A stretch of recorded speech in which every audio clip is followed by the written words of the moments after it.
तो इस वक्त में एक सुलह लिखी गई है। इस सुलह का नाम है सुलह हुदैबिया। ये हुदैबिया वो जगह थी जहां हुजूर और आपके साथी ठहरे हुए थे। बिस्मिल्लाहिर्रहमानिर्रहीम। नहमदुहु व नुसल्ली व नुसल्लिमु अला रसूलिहिल करीम, अम्मा बाद। अऊज़ु बिल्लाहि मिनश शैतानिर रजीम। बिस्मिल्लाहिर्रहमानिर्रहीम। इन्ना फतहना लका फतहम मुबीना लियग़फ़िर लका मा तक़द्दम मिन ज़म्बिका व मा तअख़्ख़र व युतिम्म निअमतहु अलैका व यहदियका सिरातम मुस्तक़ीमा। सदक़ल्लाहुल अलीयुल अज़ीम।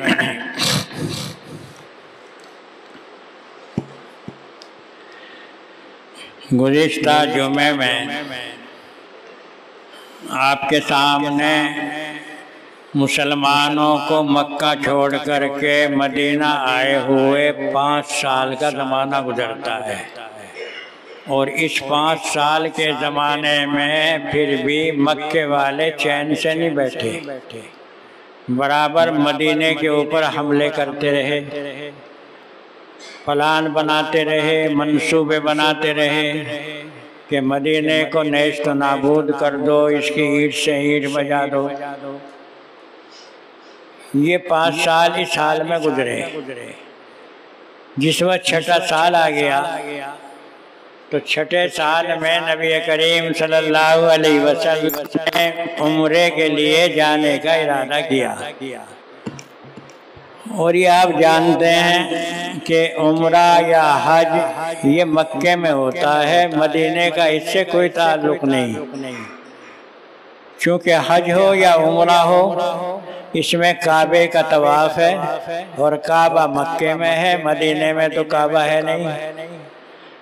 इसी तरीके से सफ़ा मरवा वो पहाड़ी जो है वो भी मक्के में है। तो हुजूर ने उम्रे में जाने का इरादा किया और इसका चर्चा सहाबा में भी हो गया। चुनाचे बहुत सारे हजरात उम्रे के लिए आपके साथ जाने को तैयार हो गए। लेकिन जिस वक्त के मक्के के करीब पहुँचे और मक्के वालों को ये पता चला कि मदीने के मुसलमान आज उम्रा अदा करने के लिए हुजूर के साथ में चले आ रहे हैं, तो उन्होंने आकर के रोक दिया और ये कह दिया कि आप मक्के में दाखिल नहीं हो सकते। आपने बहुत कुछ समझाया, भाई हम लड़ने के लिए नहीं आ रहे, हमारे पास कोई हथियार नहीं, हम तो अल्लाह के घर की ज़ियारत के लिए आ रहे हैं, उम्रा अदा करने के लिए आ रहे हैं। उम्रा अदा करने का, हज करने का सबको हक हासिल है, लेकिन मक्के वाले नहीं माने। इस बात को समझाने के लिए नबी करीम सल्लल्लाहु अलैहि वसल्लम ने हज़रत उस्मान को भेजा कि तुम मक्के में जाओ और जा कर के इन लोगों को बताओ, समझाओ कि हम जो आ रहे हैं हम उम्रा अदा करने के लिए आ रहे हैं, कोई लड़ाई नहीं, कोई झगड़ा नहीं। हज़रत उस्मान को इसलिए भेजा गया कि हज़रत उस्मान के ख़ानदान के कुछ लोग मक्के में थे। तो हज़रत उस्मान गए तो उनके ख़ानदान वालों की हिफाजत आपको मिलेगी, कोई कातिलाना हमला नहीं करेगा, कोई जलील नहीं करेगा। लेकिन मक्के वाले इसके ऊपर भी तैयार नहीं हुए। कई रोज तक बराबर समझाते रहे। इधर ये खबर आई और इधर जो है हुजूर को और आपके साथियों को एक खबर पहुंची कि हज़रत उस्मान को मक्के में कत्ल कर दिया गया। इस मौके के ऊपर एक मुआहिदा हुआ, इसे कहते हैं बैत होना, बैत रिजवान इसका नाम है। बैत रिजवान ये है कि हुजूर ने जो जितने भी साथी थे सबको एक जगह जमा किया और जमा करने के बाद में आपने फरमाया मुझे ये खबर मिली है कि उस्मान को कत्ल कर दिया गया। अगर ऐसा हुआ है तो हम हर हाल में उस्मान के खून का बदला लेंगे। और फिर एक बैत हुई। बैत जिसे कहते हैं हाथ के ऊपर हाथ रख के मुआहिदा, जैसे मुरीद लोग पीर से बैत होते हैं। तमाम सहाबा ने इस बात के ऊपर बैत कर ली कि हम मर जाएंगे लेकिन हम उस्मान के खून का बदला जरूर लेंगे। इसे कहते हैं बैत रिजवान। खुद कुरान पाक में भी इसका जिक्र आया, लक़द रज़ियल्लाहु अनिल मुमिनीन इज़ युबाय्यूनका तहत अश-शजरा।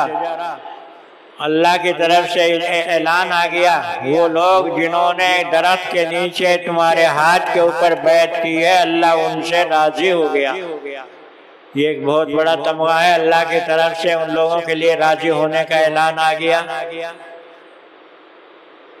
हज़रत उस्मान रज़ियल्लाहु ताला अन्हु हालांकि कत्ल नहीं हुए थे, ये खबर गलत थी, लेकिन हज़रत उस्मान ने फिर उन लोगों को इस बात के लिए तैयार किया कि अच्छा तुम आओ और आकर के बात करो। जब वो आ गए मक्के के बड़े बड़े चौधरी, तो बात होने लगी। बात इस बात के ऊपर आ गई कि इस साल तो आप मक्के में नहीं आवेंगे, अगले साल उम्रे की कज़ा करनी है आपको। और जब हज के लिए जाते हैं या उम्रे के लिए जाते हैं, इसमें एक शक्ल ये भी होती है कि वो जानवर जो कि हरम में हलाल किया जाता है, उस जानवर को अपने साथ हाजी लोग या उम्रा करने वाले साथ लेकर के चले जाते हैं। इसे कहते हैं हदी। हुजूर गए और बहुत सारे सहाबा के साथ में उनका वो जानवर भी था जिसे हरम में ज़िबा करना था। अब हरम में तो जा नहीं सकते, तो जब हरम में नहीं जा सकते तो वो जानवर भी साथ हैं, इनको कहाँ हलाल किया जाए, कहाँ ज़िबा किया जाए। तो इस वक्त में एक सुलह लिखी गई है। इस सुलह का नाम है सुलह हुदैबिया। ये हुदैबिया वो जगह थी जहाँ हुजूर और आपके साथी ठहरे हुए थे। इसकी जो आप शर्तें हैं वो अजीब शर्तें हैं। तो ये पाया कि इस साल में आप उम्रा नहीं करेंगे, इस साल में सब वापस चले जाएं।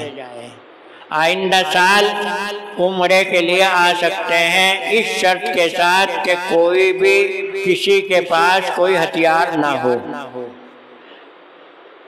दूसरी शर्त ये थी कि अगर मक्के का कोई आदमी मदीने में जाएगा तो मदीने वालों को उसे वापस लौटाना पड़ेगा। साफ सी बात है, मक्के का अगर कोई मदीने में जाएगा तो मुसलमान होकर के जाएगा, क्योंकि मदीना मुसलमानों की पनाहगाह थी और मक्के वाले मुसलमानों के दुश्मन थे। तो शर्त ये पाई कि अगर कोई मुसलमान होकर के मक्के से मदीने में जाएगा तो मदीने वाले उसे नहीं रखेंगे, अपने यहाँ वापस लौटाना पड़ेगा। और अगर मदीने का कोई आदमी मक्के में आ गया तो मक्के वाले उसे वापस नहीं लौटाएंगे। अब सोचिए कितनी शर्त है ये। इस शर्त के ऊपर बहुत से सहाबा को गुस्सा भी आया। खुद हज़रत उमर गुस्से में आ गए और कहने लगे, अल्लाह के रसूल, क्या हम हक के ऊपर नहीं हैं? आपने फरमाया, बेशक हम हक के ऊपर हैं, कि फिर हम दब करके सुलह क्यों करें? तो आपने इरशाद फरमाया, अल्लाह का हुक्म ऐसे ही है। अब ये सब शर्तें तय हो गई, दस्तखत हो गए। हजरत हुजूर की तरफ से हजरत अली ने दस्तखत किए और दस्तखत किए मोहम्मद के नाम, मोहम्मदुर रसूलुल्लाह के नाम से। मक्के वाले इस पे भी राजी नहीं हुए, उनकी जिद देखो, यूं कह दिया रसूलुल्लाह क्यों? अगर हम इन्हें रसूल मान लें तो फिर लड़ाई किस बात की? सीधा लिखिए मोहम्मद अब्दुल्ला के बेटे। चलो ये शर्त भी बन गई, मोहम्मद अब्दुल्ला के बेटे, यही लिखा गया कागज के ऊपर। अब इसमें ये जो तय हो गया है कि कोई आदमी मक्के का जाएगा तो मदीने वाले उसे वापस लौटाएंगे, और मदीने का कोई मक्के में आएगा तो मक्के वाले उसे वापस नहीं लौटाएंगे। और फिर ये 10 साल के लिए शर्त हो गई कि 10 साल तक मक्के वाले मदीने पे हमला नहीं करेंगे और मदीने वाले मक्के के ऊपर हमला नहीं करेंगे। गोया 10 साल के लिए ये सुलह हो गई। अब ये 10 साल की सुलह, इसमें कुछ और खानदान भी थे मक्के में। एक तो वो हुजूर का खानदान है जिसे कुरैश कहते हैं, ये तो बड़ा चौधरियों का खानदान है, ये तो मालिक थे मक्के के, और इधर से हुजूर थे। लेकिन कुछ और छोटे कबीले भी थे, उन्हें ये इख्तियार दिया गया कि उन्हें हक है, वो चाहे तो मक्के वालों के साथ जुड़ जावें और चाहे तो मदीने वालों के साथ जुड़ जावें। इनमें से अगर कोई मदीने वालों के साथ में जुड़ गया है तो वही शर्त होगी कि मक्के का कोई उनके ऊपर हमला नहीं करेगा, और अगर कोई उनमें से मक्के वालों के साथ जुड़ गया तो मदीने का कोई उनके ऊपर हमला नहीं करेगा। ये सब शर्तें तैयार हो गई, कागज तैयार हो गया, हुजूर के दस्तखत हो गए। इतने में मक्के का एक आदमी मुसलमान होकर के, जिसका नाम अबू जुंदुल था, वो आया। इस हाल में आ रहा है, खूनम खून है, बदन से खून बह रहा है, और रोता हुआ आता है और कहता है हुजूर को कि हुजूर जरा सुन लो, देखो मैं आपके ऊपर ईमान ले आया, और इन्होंने मक्के वालों ने मुझे ये सजा दी है कि इन्होंने मेरी पिटाई की, मेरा बदन लहूलुहान हो गया, इसलिए मैं आपके साथ जाना चाहता हूँ। ये अगर मुझे मक्के में ले गए तो ये वहाँ ले जा करके मुझे कत्ल कर देंगे। यहाँ मुसलमानों के लिए एक सोचने का मकाम है कि सुलह हो चुकी है, दस्तखत हो चुके हैं, और इस हाल के अंदर एक शख्स आता है जो सुलह के खिलाफ है। अगर उसे हुजूर साथ लेकर के जाते हैं तो जो शर्त तय हुई है उस शर्त के खिलाफ बात है। बड़े बड़े लोग ऐसे मौके के ऊपर बह जाते हैं, लेकिन हुजूर ने इरशाद फरमाया, हमारा मक्के वालों से मायदा हो चुका है, हम अपनी तरफ से शर्त को नहीं तोड़ेंगे, लिहाजा तुम मक्के ही वापस चले जाओ, अल्लाह तुम्हारा साथ देगा। ये बड़ा मसला था, सहाबा का खून जोश में आ रहा था। वो चाह रहे थे कि इस आदमी को बचाओ जो ईमान लाया है, और मक्के वालों ने इसके साथ में ये सलूक किया है कि इसे खूनम खून कर दिया। लेकिन क्योंकि हुजूर मौजूद थे, आपने फरमाया नहीं, हमारी मक्के वालों से सुलह हो चुकी है, हम सुलह को नहीं तोड़ देंगे। इसमें आम तौर से मुसलमानों के लिए ये हिदायत है कि अगर मुसलमानों का कोई फैसला गैरों के साथ भी हो जाए, तब भी मुसलमानों के लिए जरूरी है कि वो अपने उस फैसले के ऊपर कायम रहें। खुद कुरान पाक कहता है, वाऊफू बिल अहद इन्नल अहद काना मसूला, अगर कोई तुम्हारे से अहद हो गया, वादा हो गया, तो उसे पूरा करो। अल्लाह के यहाँ तुम्हें इसका जवाब देना पड़ेगा अगर तुमने वो अहद तोड़ दिया। आज बहुत मुसलमान इसमें धोखा खा जाते हैं, एतराज करने लगते हैं, अरे भाई ये क्या किया उलमा ने, लो भाई किस तरीके से उसे छोड़ दिया, कैसे कर दिया। लेकिन ये समझ लो कि नबी का हर काम उम्मत के लिए एक रास्ता बताने वाला होता है। आपने सारी दुनिया को ये दिखा दिया कि जब मुसलमान किसी कौम से मुआहिदा कर लेते हैं तो उसे नहीं तोड़ते।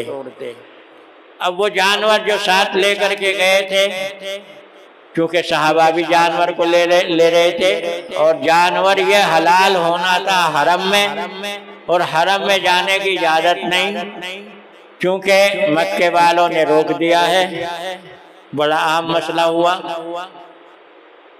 साहबा के हुजूर कहते हैं अपने जानवरों को यहीं पर ज़िबा कर दो, लेकिन साहबा ज़िबा करने के लिए तैयार नहीं है। हुजूर की बीवी हजरत उम्मे सलमा बहुत समझदार थी, उन्होंने राय दी हुजूर को कि अल्लाह के रसूल, आप सबसे पहले अपना जानवर ज़िबा कर दो, आपके जानवर को ज़िबा होते हुए देख करके ये सब ज़िबा कर देंगे। चुनाचे हुजूर ने अपना जानवर हलाल कर दिया तो सबने खैर वो हलाल कर दिया। ये सुलह हुदैबिया कहलाती है, ये सन 6 हिजरी में हुई। चलिए मुसलमान वापस चले गए, मदीने मक्के वाले मक्के में चले गए, हजरत उस्मान लौट आए। जब अगला साल आता है, अगले साल से भी पहले चंद महीने गुजरे कि इतने में एक मक्के का आदमी जिसका नाम अबू बशीर था, वो मुसलमान होकर के मदीने में आ गया। और अभी तो सुलह के 10 साल थे। उसने कहा अल्लाह के नबी मैं मुसलमान हो चुका हूँ, मैं आपके ऊपर ईमान ला चुका हूँ, आप अगर मुझे मक्के वापस लौटाते हैं तो मक्के वाले मुझे कत्ल कर देंगे। लेकिन आपने इरशाद फरमाया अबू बशीर हमारा मक्के वालों से मुआहिदा हो चुका है, दस्तखत हो चुके हैं, हम आपको यहाँ मदीने में नहीं रख सकते, आप वापस चले जाइए। कितना अहम मसला है। चुनाचे अबू बशीर वहाँ से 2 आदमी मक्के से आ गए। उन्होंने आकर के हुजूर से कहा कि अल्लाह के रसूल आपका हमारा मुआहिदा है। देखो ये अबू बशीर मुआहिदा तोड़ करके यहाँ आया है मदीने में। शर्त हमारी यह है कि मक्के का कोई आदमी मदीने में नहीं रखा जाएगा, आप इस हमारे आदमी को वापस लौटाओ। अबू बशीर बहुत कुछ कहते हैं लेकिन नहीं चली। यह है मुआहिदे की पाबंदी, एक मुसलमान की जुबान की पाबंदी। चुनाचे वो मक्के वाले जो आए थे वो अबू बशीर को साथ लेकर के चल दिए। रास्ते में जा करके अबू बशीर और वो 2 आने वाले बैठे थे। अबू बशीर कहने लगे अरे भाई तुम्हारी तलवार तो बहुत अच्छी है। एक ने जरा घमंड में आकर के कहा कि हाँ हिंदुस्तानी तलवार है ये, हिंदुस्तान की तलवार मशहूर थी उस जमाने में भी। अबू बशीर ने देखूं हाथ में ले करके फौरन उसे कत्ल कर दिया। अब वो जो दूसरा था वो डर के भाग गया। अब अबू बशीर जो थे मदीने में नहीं आए, जो कि मानते थे कि अगर मदीने में जाऊंगा तो मुझे हुजूर फिर वापस लौटा देंगे। अब अबू बशीर वहां से चले और आ करके समंदर के किनारे एक झोंपड़ी डाल के बैठ गए। अब मक्के वालों का तो वहाँ कानून नहीं चल रहा था, ना हुजूर का चल रहा था। मक्के वालों ने अगर शिकायत की तो हुजूर ने फरमाया भाई हम तो उस आदमी को तुम्हारे आदमियों के हवाले कर चुके थे, अब वो मदीने में थोड़ा ही है, अगर मदीने में होता तो ठीक है हम उसे वापस लौटाते, लेकिन वो तो मदीने से बाहर है। अब ये कानून बन गया जो भी मक्के का आदमी मुसलमान हो वो जानता था इस बात को कि मदीने वाले हमें नहीं रखेंगे, चुनाचे वो जो भी मुसलमान हो अबू बशीर के यहाँ चला जाए। बस एक अच्छा खासा छोटा सा गांव बन गया अबू बशीर का। तो अब उसका काम ये हो गया कि जो भी मक्के का उधर से गुजरे तो ये अबू बशीर के आदमी उस पे पूरे हमला करें। यहाँ तक ये बात चली गई, लेकिन हुजूर ने साफ इरशाद फरमा दिया देखो हम अपनी सुलह के ऊपर कायम हैं, सुलह हम नहीं तोड़ रहे, मदीने में हमने किसी को नहीं रखा। कोई अगर मदीने से बाहर जाकर के बच जाता है तो उसकी हमारे ऊपर कोई जिम्मेदारी नहीं। ये चंद दिन गुजरे, इतने में फिर मक्के में रात को एक हमला हुआ। अभी जो मैंने बतलाया था कि मक्के में जो छोटे कुनबे थे वे छोटे कुनबे कुछ तो जुड़ गए थे मक्के वालों के साथ और कुछ उनमें जुड़ गए थे हुजूर के साथ, मदीने वालों के साथ। अबू बकर जो एक कबीला था वो कुनबे वाले तो जुड़ गए थे मक्के वालों के साथ और इब्ने खुजा ये जुड़ गए थे मदीने वालों के साथ। रात को उस कुनबे ने जो कि मक्के वालों के साथ जुड़ा हुआ था उस कुनबे पर हमला कर दिया जो कुनबा मुसलमानों के साथ जुड़ा हुआ था। तो वादा तोड़ दिया। हालांकि शर्त ये थी कि जो कुनबा मुसलमानों के साथ जुड़ेगा उसके ऊपर मक्के वाले हमला नहीं करेंगे और जो मक्के वालों के साथ में जुड़ेगा उसके ऊपर मदीने वाले हमला नहीं करेंगे। ये जब हुआ और मक्के वालों ने उनका साथ दिया जिन्होंने उस कुनबे के ऊपर हमला किया था जो हुजूर के साथ जुड़ा हुआ था। सुबह हुई तो सुबह हो जाने के ऊपर अब उस कुनबे के लोग जो मदीने वालों के साथ जुड़े हुए थे उनमें से 2-4 आदमी मदीने में आए और उन्होंने आकर के हुजूर को सुनाया कि रात हमारे साथ ऐसा ऐसा हुआ और मक्के वालों ने उनका साथ दिया जिन्होंने हमारे ऊपर हमला किया था। तो हुजूर को बड़ा रंज हुआ, आप खामोश रहे। लेकिन मक्के में ये चर्चा हो गया कि भाई वो लोग तो मदीने में हुजूर के पास जा लिए और अब ये समझ लो कि हमारा उनका जो मुआहिदा है वो टूटेगा। अब हम वो मुआहदे के ऊपर नहीं रहेंगे। चुनाचे उन्होंने अबू सुफियान जो के हुजूर के खुसर भी बनते थे, उनकी लड़की हुजूर के निकाह में आई है उम्मे हबीबा के नाम से। अबू सुफियान मक्के के बड़े चौधरी भी थे और हुदे और जंगे ओहद जो हुई उसमें वो उन्होंने काफिरों का साथ भी दिया था।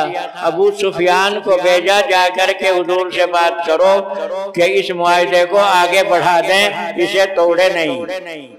जब अबू सुफियान आए हैं मदीने में और हुजूर के मजलिस में पहुंचे तो हुजूर ने उधर से मुंह फेर लिया, बात नहीं की। अबू सुफियान समझ गया कि हुजूर नाराज हैं। चुनाचे फिर वो हजरत अली के पास गए कि अली तुम जरा सिफारिश कर दो, ये मुआहदा टूटे नहीं बल्कि ये और आगे के लिए बढ़ जावे। हजरत अली ने कहा मेरे में ये हिम्मत नहीं कि मैं सिफारिश कर सकूं। फिर ये हजरत उमर के पास गए, सबने जवाब दे दिया। फिर ये अपनी लड़की उम्मे हबीबा के पास पहुंचा। उम्मे हबीबा के यहाँ जब ये गया है तो हुजूर का बिस्तरा चारपाई के ऊपर बिछा हुआ था। अबू सुफियान जाकर के उसी चारपाई उसी बिस्तर के ऊपर बैठने लगा तो लड़की ने उसके नीचे से वो बिस्तरा खींच लिया। अबू सुफियान कहने लगा बेटी तू इतनी बदल गई है, तू तो मुझे बिस्तरे के ऊपर भी नहीं बैठने देती। तो ईमान वाली का हाल देखिए, ये लड़की है हालांकि अबू सुफियान की, लेकिन वो लड़की उम्मे हबीबा फौरन यूं कहती है आप अब्बा अपनी जगह पर हैं, लेकिन मैं हुजूर की शान में ये गुस्ताखी नहीं कर सकती। मैं तुझे इस लायक नहीं समझती कि तू हुजूर के बिस्तरे के ऊपर बैठे। ईमान ला, पहले ईमान लाएगा तो फिर हम तेरे लिए रियायतें दे देंगे। वर्जे के उम्मे हबीबा ने भी बात नहीं की और यहाँ तक के उस कपड़े के ऊपर भी नहीं बैठने दिया जो कपड़ा हुजूर का बिछा हुआ था। अबू सुफियान समझ गया बात बन नहीं रही, वापस लौट गया। बहुत कोशिश हुई लेकिन हुजूर इसके लिए तैयार नहीं हुए कि ये सुलह आगे बढ़े। ये है वो सन 6 हिजरी का वाकया। सन 6 हिजरी गुजर चुकी है और इस जमाने के अंदर ये हुआ क्योंकि 10 साल के लिए वायदा हो गया था कि मक्के वाले मदीने पे हमला नहीं करेंगे और मदीने वाले मक्के पे हमला नहीं करेंगे। तो गोया कि ये कुछ अमन के दिन मिले। इसी जमाने में नबी करीम सल्लल्लाहु अलैहि वसल्लम ने दुनिया के तमाम बादशाहों के नाम खत लिखे। उसमें साफ ये लिखा ईमान ले आओ अगर अपनी हुकूमत भी बचाना चाहते हो। अगर तुम ईमान नहीं लाते तो यकीन करो कि तुम्हारी हुकूमत भी टुकड़े टुकड़े हो जाएगी। बहुत से बादशाहों ने आपके खत को चूमा, पेशानी के ऊपर रखा, लेकिन ईरान का बादशाह जो था उसने हुजूर के उस खत को फाड़ करके फेंक दिया। जब हुजूर के सामने ये बात आई तो आपने इरशाद फरमाया जिस तरीके से उसने मेरा खत फाड़ा है इसी तरीके से उसकी हुकूमत टुकड़े टुकड़े हो जाएगी। चुनाचे ईरान की ये हुकूमत जिसने हुजूर का वो खत पढ़ा था लगातार टुकड़े टुकड़े होती चली गई, यहाँ तक के कोई मर्द ऐसा बाकी नहीं बचा जो के बादशाह बन सके। आखिर में हुजूर के जमाने में ही फिर एक लड़की को ईरान की हुकूमत सौंपी गई। आपने इरशाद फरमाया जिस मुल्क की हुकूमत औरत के हाथ में आ जाए वो मुल्क जल्दी तबाह हो जाएगा। चुनाचे सहाबा के जमाने में ईरान ऐसा टुकड़े टुकड़े हुआ कि अल्लाहु अकबर का नारा पूरे ईरान के अंदर गूंज गया और पूरा ईरान जो है मुसलमान हो गया। ये है वो इस वाक़या इसका सबसे बड़ा वाक़या। इसमें सबसे बड़ी बात ये नजर आती है कि अगर मुसलमान अमन अमान के साथ रहें, जंग में न पड़ें और ईमान का हक अदा करें, यानी अपने दीन की बातें दूसरों तक पहुंचाएं, तो अल्लाह उस जमाने के अंदर इस्लाम को बहुत तेजी से फैला देते हैं। चुनाचे इस जमाने के अंदर हालांकि चंद साल से पूरा साल तो हुआ भी नहीं, सन 6 में ये हुआ है और सन 8 के शुरू में फिर मक्के के ऊपर हमला हो गया, यानी हुजूर ने वो मुआहिदा तोड़ दिया। तो गोया कि 1-1.5 साल के अंदर उस जमाने के अंदर ज्यादा से ज्यादा जो मुसलमान थे वो कुछ ही थे। आज जो मुसलमान थे 1 लाख से ऊपर हो चुके थे, इतनी जल्दी इस्लाम फैला। ये है इस सन की बात। आगे जो है सन 8 में फिर क्या हुआ, सन 7 में फिर क्या हुआ, सन 7 के अंदर और भी कुछ बहुत सारे वाक़यात हुए।